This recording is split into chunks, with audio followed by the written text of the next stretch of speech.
Moin, or good morning, or guten Morgen, Sawadee Chow. We can take it in so many languages. Anyway, today's topic is testosterone.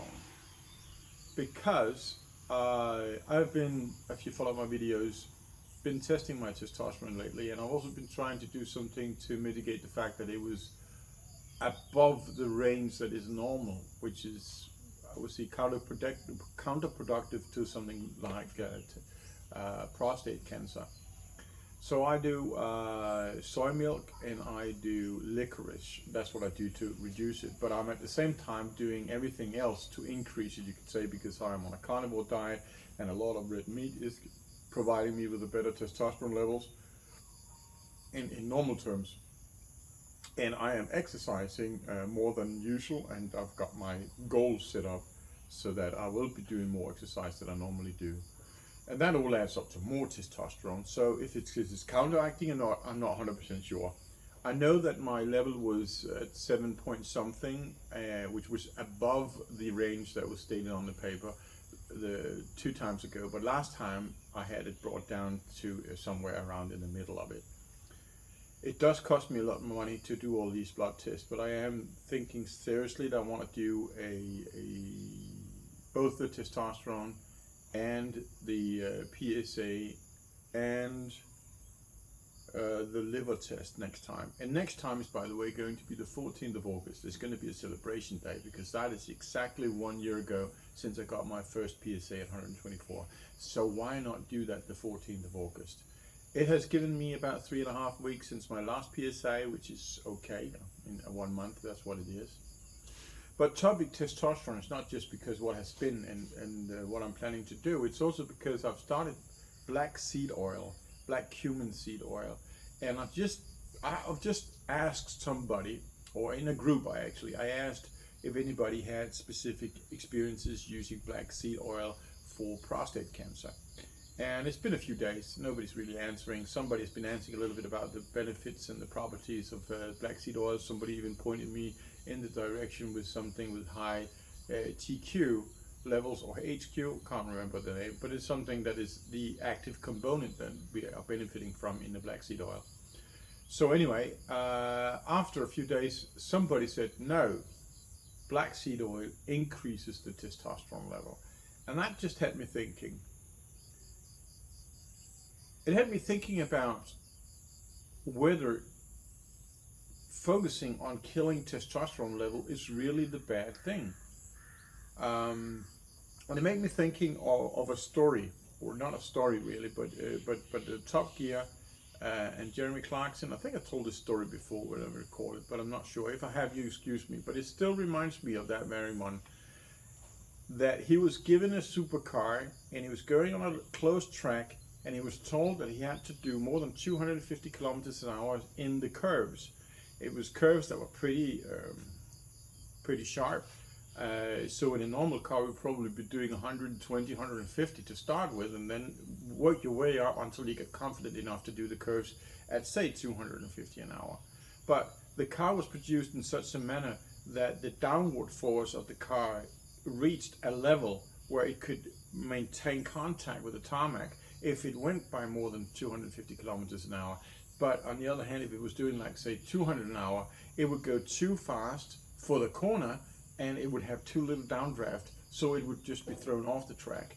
So while a normal car would be thrown off the track because it's not working on downdraft the same way, if he's going too fast, then this was the opposite way around. And I'm thinking, in terms of the testosterone, normal circumstances when you got people coming in with prostate cancer, you will treat them with ADT, or not always. You have other options depending on what stage you're in. But if you are stage 3, stage 4, if you have metastases, you will be treated with ADT, that's for sure. Androgen deprivation therapy. So what they're doing is they're just blocking for the testosterone and all the other androgens, because that is what the cancer needs to proliferate. I think that's a smart word of it. That is to create metastases. But I've also learned now in this process that it seems to actually live off the process, including sugar. That's what it lives off. But for it to spread, it needs the testosterone. But here's the thing. If I'm taking black seed oil and black seed oil facilitate apoptosis, then it doesn't matter how much testosterone I have, because the cancer does not live off testosterone. The cancer is proliferating based on testosterone. That's two different things. So if I can create apoptosis before it starts to proliferate, it doesn't matter how much testosterone I have.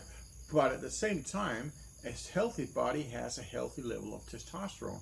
And you don't want to compromise the health, because that's part of that apoptosis process. Obviously, it's facilitated if you've got a healthy body and you're taking the right supplements. So I'm starting to think that this might actually just be just like the car story, that if you have somebody coming in on a standard American diet, being overweight and having all these other kind of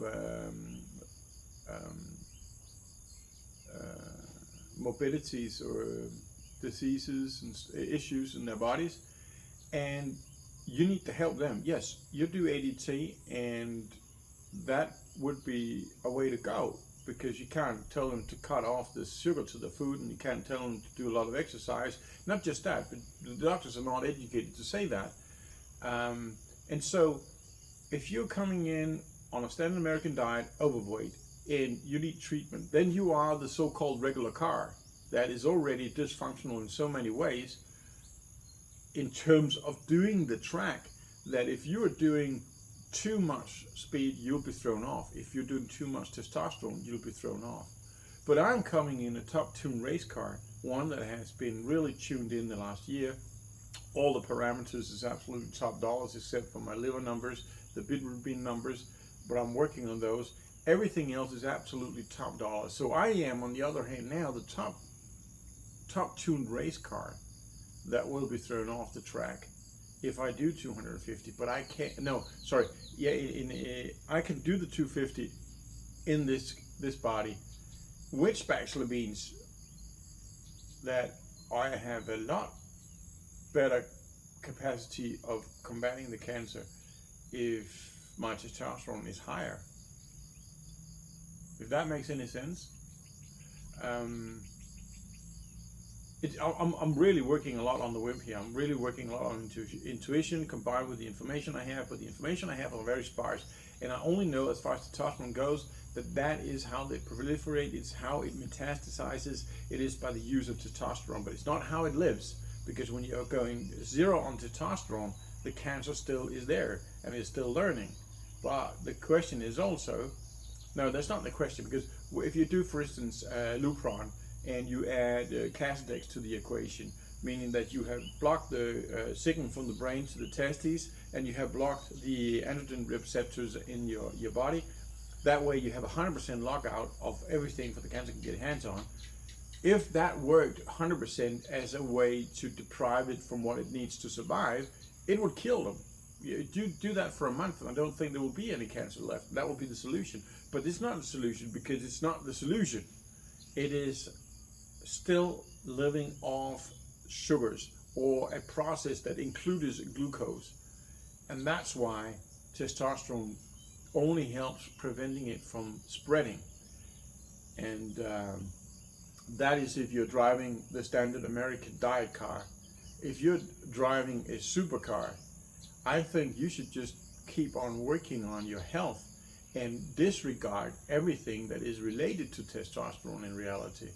Because you have a top-tuned car that can do the corners in a lot higher speed, a lot safer. Anyway, this was a Tuesday morning thoughts. And I just opened the camera, started it to roll, so I'm sorry if it was a little bit incoherent and babbling, but it was a thought I wanted it to get on paper. Until next time, as always, stay happy and healthy.